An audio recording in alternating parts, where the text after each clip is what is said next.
major spoilers for everything The Matrix ahead. That's all Matrix movies.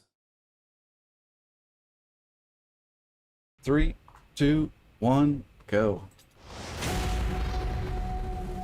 A deja vu is usually a glitch in the Matrix. Deja vu. Okay, yes, that's why it's called this. It happens when they change something. Comparing all the shots. It happens when they change something. Do you think they reshot him, or is that a color grading thing? Good question. Well, it's just pointing out all the visual analogies in the cinematography here. Cool editing It happens technique. when they Whoa, what the hell does that mean? Why use old code to mirror something new? Maybe this isn't the story we think it is. Her voice sounded very interesting too. Multiple. And that was detuned. Wow, okay, there was a lot there. I know. Holy cow. Initial thoughts. There's more here than what it seems to be. Hey everybody, welcome back. We got another reaction. New Matrix trailer came out yesterday. Y'all familiar with my buddy Mike, best friend since middle school. We both saw The Matrix in theaters together when it came out back in the day, and today we have a special guest. Jeremy from Movies Are Terrible is joining us, and we really appreciate him joining us for this discussion, and we'll get right into it. Here we go. Yeah, so I don't know how deep you want to dive into this thing. That much is I'm not clear on, because I could go super deep into this, but let's just start with my general thoughts. Right. It's a lot and it's a little. It's like, what do we have to go on? Well, we've got a whole bunch of imagery, and we've got voiceover basically telling us we don't know anything about what we're about to watch, so we can try to decipher the imagery that we get. And there's a lot of visual rhyming going on in the language of George Lucas. You can see that there are certain shots that are being recreated, certain shots from the original trilogy that are actually line up really well with other shots, which I never even noticed or realized. We see a lot of interesting stuff going on with the color palettes and the way that they're recontextualizing things that were in the blue hue are now in the red hue. So it's really just trying to turn our preconceived ideas about what this movie is on its head, and I love that. I'm here for it. Absolutely. Just what stuck with me was the glitch happens when they change something. So perhaps there was some sort of branching off, or it seems like he's from the first trailer too. Maybe he's somehow plugged back in or plugged into his own program. And maybe that was part of the compromise. So is I this didn't quite understand the compromise, seventh iteration of the Matrix, just like the architect said? Oh, I see. That's what. Yeah, that's a really good question. That's what I kind of pick up, or what made me think of watching the first, and now especially this. And you're talking about like subverting expectations. What if everything I've seen in the first trailer makes me think that if it is a new iteration of the Matrix. We'll talk about Neo and Trinity in a second, but it makes me think that they always learn from what came before, their mistakes. So if anything, to help trick the audience, at least, if not the people in the Matrix, is color palette. Like, what if they inverted them this time? And so everybody's watching these trailers thinking red is being unplugged and blue is being plugged in. What if that's a choice made by the filmmakers, but then the architect to, in this new design of the Matrix, to camouflage it even more so it's less detectable? That's really interesting. I think that's definitely a possibility. To that point, when the architect first created the first version of the Matrix, everything was this idealist utopia. Everything was very picturesque. And in our first indications from the trailer, when we see the exterior shot of San Diego or San Francisco and Neo is inside that doctor's office, the the color palette is gorgeous. It's more bold and saturated and It's vibrant everything. than Yeah. anything. And so it seems almost like either we're going back to that first version of the program, or they've created a new one that emulates That's what the first version was, which on a metatextual level is really interesting, because here we are with this new version of the Matrix that's going all the way back to the first movie and homaging it in that way. So I feel like this is going to be a very meta take on it and explore the art of storytelling in a way that the first was really about religious iconography. I suspect this one's going to be like storytelling. You guys know Jessica Henwick, the girl with the blue hair in the trailer? Only basically from references where you talked about her before. Okay. Her voice Okay. in this trailer, I didn't, with the headset on, I'm glad I listened to it with the headset on, because it almost sounds like it's got a chorusing effect on it. Like there's multiple of her characters saying the same thing almost perfectly overlapped. I don't know what that could mean. Yeah. I noticed that her hair is blue. Is that a tell? Does that have anything to do with maybe her, affiliations? And to your point, it seems like she's on the other side of things. So the blue pill doesn't seem to fit with this portrayal of the character. But I wanted to bring her up because she was actually up for the role that Awkwafina ended up getting in Shang-Chi. Oh, okay. But decided to go with the Matrix. So that should give us hope that there's something in this script that really must have resonated with her to go with them instead of Marvel, because that was probably like a 5-picture deal. So I just wanted to mention that real quick. Right. Yeah. Wow, that's interesting. I didn't know that. That's a good little tidbit there. The cat's out of the bag, no pun intended, with the Deja Vu trailer here. But in that, the beauty of the first movie is that even all the advertising and everything is like, what is the Matrix? And now we know, which regardless of any decisions made in the second and third film, it's so much harder. It's like you can't get that discovery and that feeling again. So they're working against themselves in a way. So in this fourth movie, they got to come up with a way to get that back. I don't know if I'm saying this right, but It sounds like a really good point. I echo what you said. It sounds like if I made that point, that sounded really smart of me. That's what I'm trying to say. All right. yes, it was.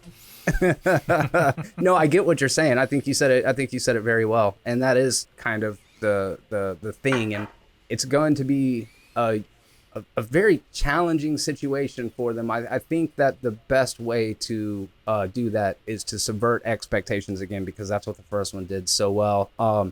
I suspect what we're doing right now is we're taking a very little bit of information and we're trying to essentially build a narrative or theories out of it. We could all end up being completely wrong, but I'm starting to feel like in my idea that it's going to be very meta, I think that the first Matrix is about choice and control.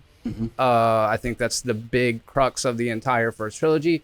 I suspect that this one's going to be about change. It actually says the word change in subtitling on the trailer, which to me reflects Lana Wachowski's personal journey over the last couple of decades, going from being obviously a Wachowski brother to now a Wachowski sister, and what that means. I almost feel like this isn't Neo's story anymore. I think Trinity is going to be the main character. Okay, that's interesting, because I almost feel like it's like with Neo and Trinity, yes, their story has been told, and if this is another iteration, then the architect has got to figure out how to control if not literally the previous one, the remainder of an algorithm that he couldn't figure out before, but prepare for that happening again. And so maybe the big, I don't know.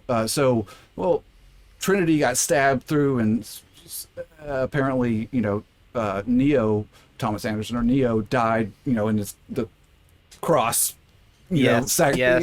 so presumably he's dead. But the thing is, like, they control human bodies and they grow them. They know everything about our biology. So there's no reason to me that Neo, at least, might be dead. I mean, maybe he is dead and the fact that he interacted enough with the Matrix, they were able to understand his code, so to speak. So therefore, this new iteration of the Matrix is incorporating this newfound knowledge of the previous one. Yeah. And maybe, I don't know, I'm just kind of ranting now. No, I think that's interesting. Mike, what do you think about the follow-ups to the first Matrix? Are you going into this thinking it's going to follow up the second and third, or do you feel like it's going to be mostly just a continuation of the first one? I'm not sure. I think that the story is like the story of Neo and Trinity is told, so that it's clear that they're starting with something new, or somewhat new at least. The sequels were harder for me to follow in some ways. Like I was talking about the compromise at the end. That's all really vague to me. I mean, it's probably been a while since I've watched those, but I mean, to me, the what endures 20 years later or whatever is the first one for the most part. I mean, that's the revolutionary film of the three. It blew my mind. Sure. Yeah. It blew my fucking mind. Same. Got me actually interested in philosophy. Is that right? Absolutely. Okay, I mean, so then now's the part where I get into my dissertation on Plato and the cave. You guys ready for the? No, I'm just kidding. Deep. But I do think that there is so much room for interpretation in those first Matrix movies. A lot of people say, is it an allegory for capitalism, rising up against capitalism? Is it an allegory about gender norms and kind of deconstructing what it means to be male, female, anything on that spectrum? Is it about Plato's the cave, which I really like that reading of the story. So the very abridged version of this for the folks that may not be as familiar. And it's philosophy 101. So forgive me if I say this wrong or you already know all this stuff. But please. There is a group of people in a cave, and there's a fire lit behind them. And every once in a while, people, animals, certain figures will pass by that flame, casting a shadow onto the wall in this cave. These men are shackled. They can't turn around. They can't go anywhere. All they can do is watch the shadows play on the walls. Well, one time, one of these people is freed. One of these prisoners is taken out into the actual world, and the sun is so bright that he can't see at first. And through this process of kind of adjusting and letting his eyes settle into this new world, he sees everything around him completely different than he ever did before. He doesn't understand, like, is this a horse, or is what I grew up with seeing as a horse, is that a horse? But he ends up kind of understanding the truth. He goes back down into the cave, and he tells the other prisoners, like, there's this whole world up there. And not only do they deny it, they almost physically or violently reject the idea that this world that they have been living in is actually a fabrication or a simile. So that really, you can see how it ties directly into the original Matrix, and to the point where Neo's like, why do my eyes hurt? And Morpheus says, because you've never used them before, you know? Man, I got chills saying that. I love this freaking movie, dude. It is so good. No, I share your, like, I want it to be so good, but I've been burnt so many times. I just want to shoot down my expectations so I can actually enjoy it. Because I remember when I went to solve the Matrix, the original in '99, I was senior in high school, and I knew nothing about it. It was like one of those, we went to the theater and it's like, what to watch? I kind of heard the trailers. I knew it was out, but I don't think I even seen a trailer for it. And whatever other movies we had seen the weekend before, and there was nothing, and it was out. And I was like, well, KeanuReeves, he's awesome. Let's go see that, you know? Like, and that's the best way in the world to experience it. Like, no expectations whatsoever. Yes. Sorry, I started reminiscing there for a minute. Yeah, I almost don't like watching trailers, but I like when they're short like this and just sort of don't reveal too much, just make you question. Yeah. Is it possible to, like, let go of expectations and just go in and watch it, or do you think that's part of the deal now? It's part of your psychology. There's no way around it. It's the way humans are. I learned how to kind of do it with Star Wars because They just made so many of them. Yeah, the Like, trailers okay, are great, whatever. and the movies have been questionable. Yeah, I got real excited for the trailers. Yeah. Really good. Yeah. Putting together a good trailer is a work of art in itself a lot of times. And putting together a nice 2-minute sizzle reel from a 2-hour movie can oftentimes be pretty misleading because there's a whole lot more to a movie than the 2 minutes of the best stuff from it. But that said, I think it looks good. I echo what both of y'all said. I'm trying to keep my expectations in check and just kind of stay measured and say, like, at best, it can't be as good as The Matrix.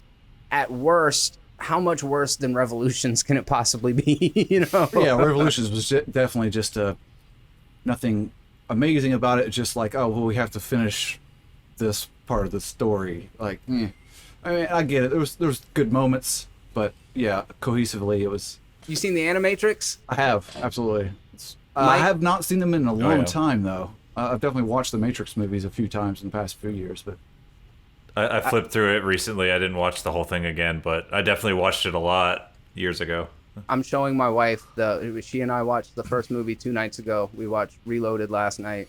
Tonight we're gonna do Revolutions, and then I'm trying my best, despite the fact that she doesn't love animation and doesn't love anime. I'm trying my best to get her to watch the Animatrix with me because I feel like, with any anthology, they vary in quality. Some of them are amazing, and some of them kind of suck. But the world building and the way that it adds to the lore, I think, is definitely worth it.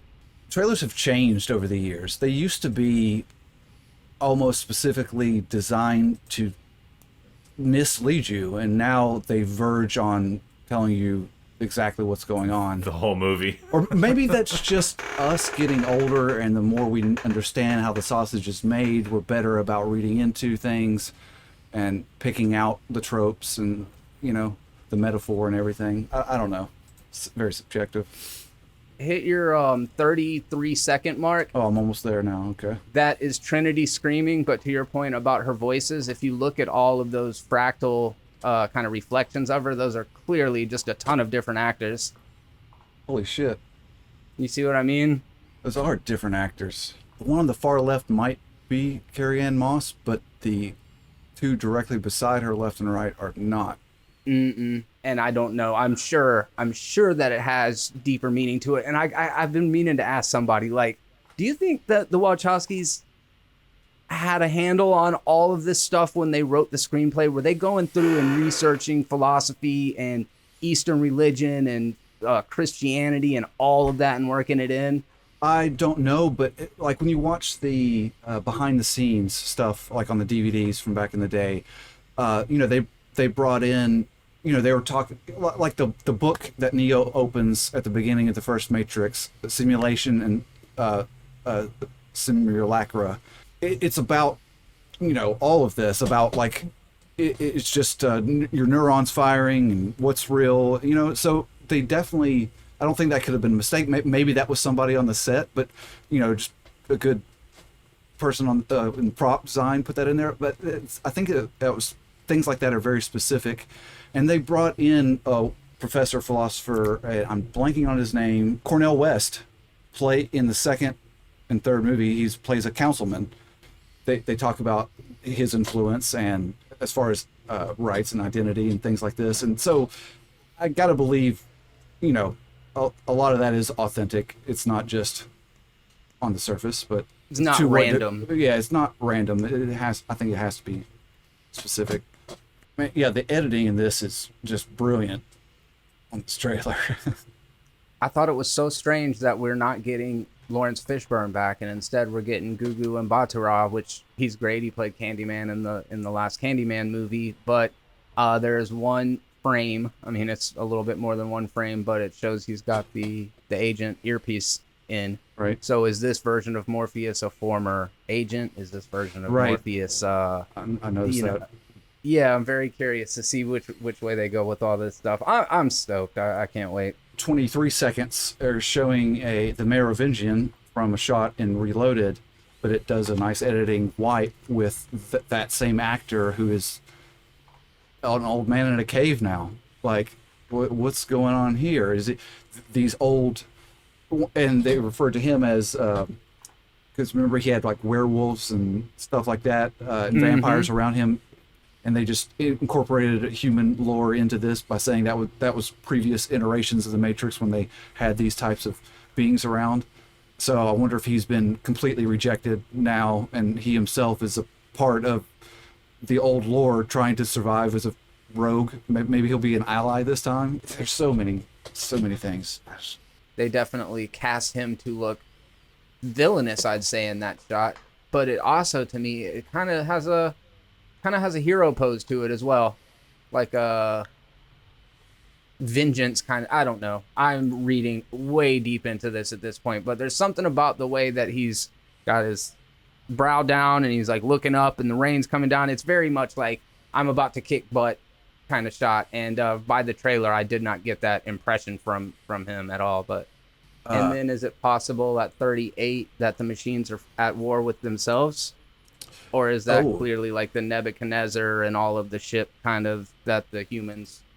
Yeah, that does look like the humans' ships on the ground, massive sentinels over them, and the bomber machines on the right side that we saw at the end of Revolutions. That's right. And they're color-coded for us, in case you're dumb like me. There's red ones and there's blue ones. But then there's all of those people with the blue eyes at the end. Oh, right here, yeah. Well, I mean, their eyes were the first thing to change when they got taken over by agents before. Maybe this, if, going on the theory of the newest iteration of the Matrix, the code is upgraded. They don't have to...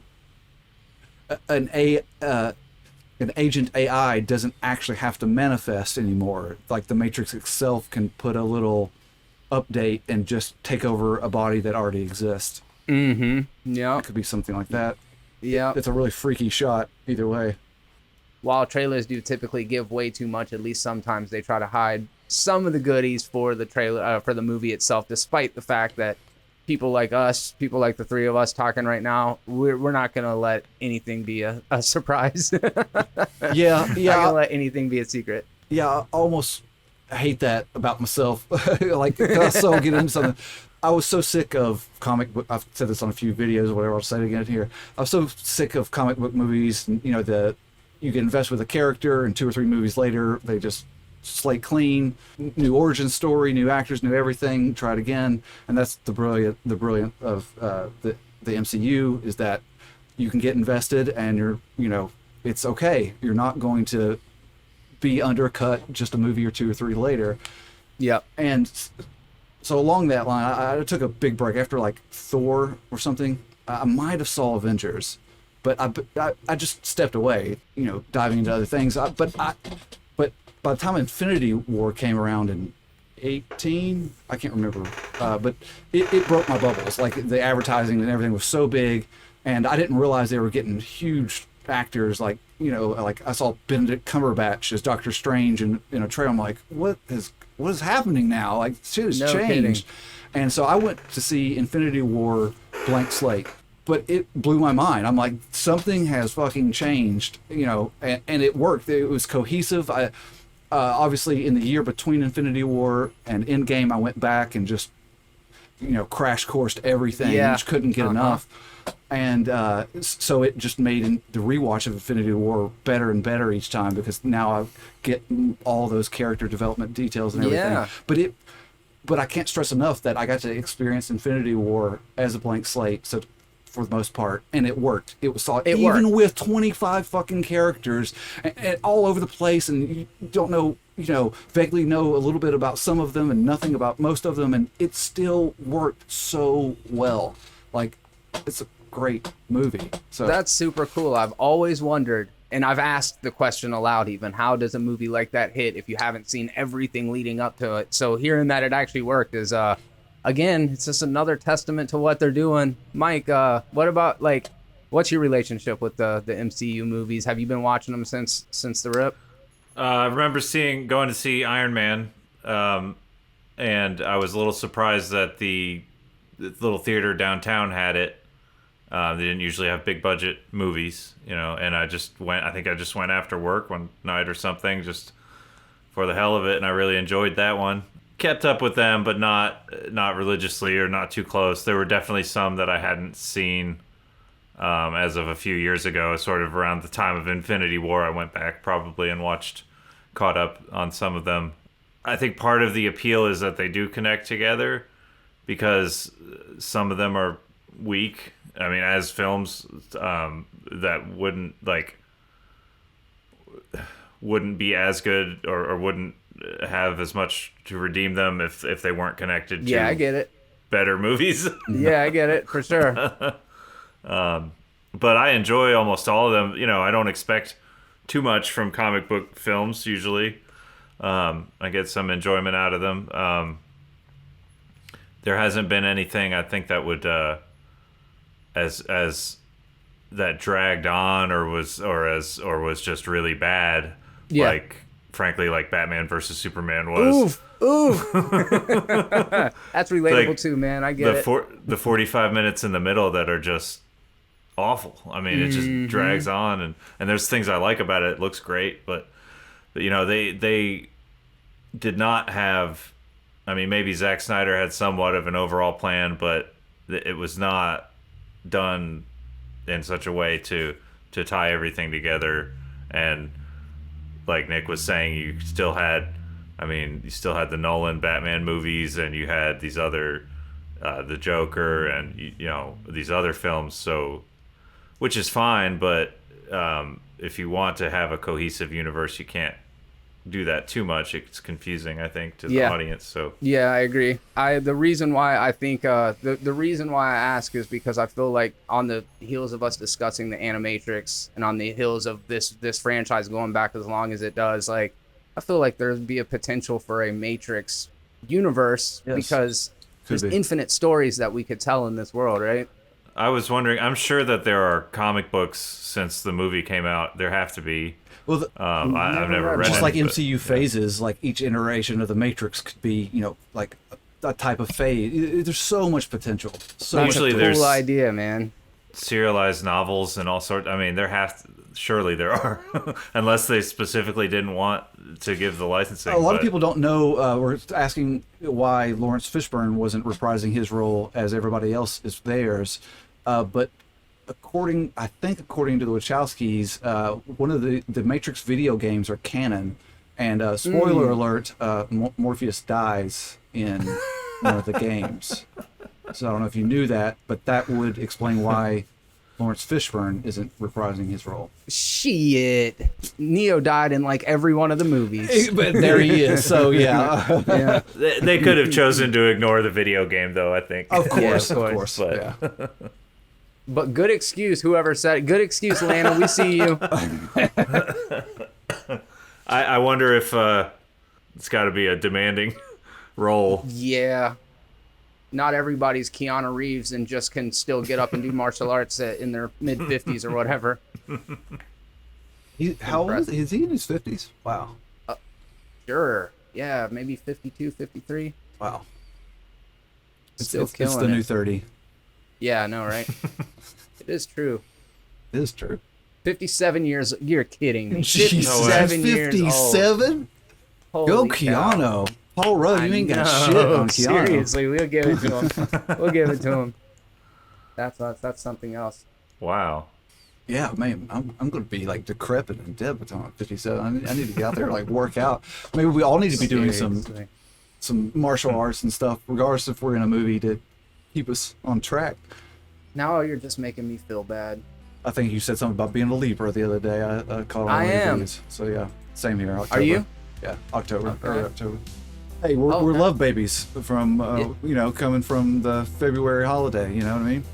Anyway, I think astrology is bullshit, but it's fun. It's as fun as movies are. Can be, I guess. Well, fellas, anything else you want to deep dive into here before? I don't want to keep you too long, Jeremy. I really appreciate your time. I know you. It's fun. Hopefully you get a good video out of it. You know, you got a pretty busy schedule, it seems like. They got a stream coming momentarily, and you got to watch the last movie with your wife, so you got a busy night. Yep, I do. It was a pleasure, though, and it was really nice talking to you as well, Mike. Yeah, great to meet you. Thanks for doing Sure. it. Hey, everybody. Appreciate it. Like, comment, subscribe. You all know the drill. Jeremy, thanks for joining us. Mike, As always, appreciate you coming back. And I guess we'll catch you all on the next one. Peace. Peace.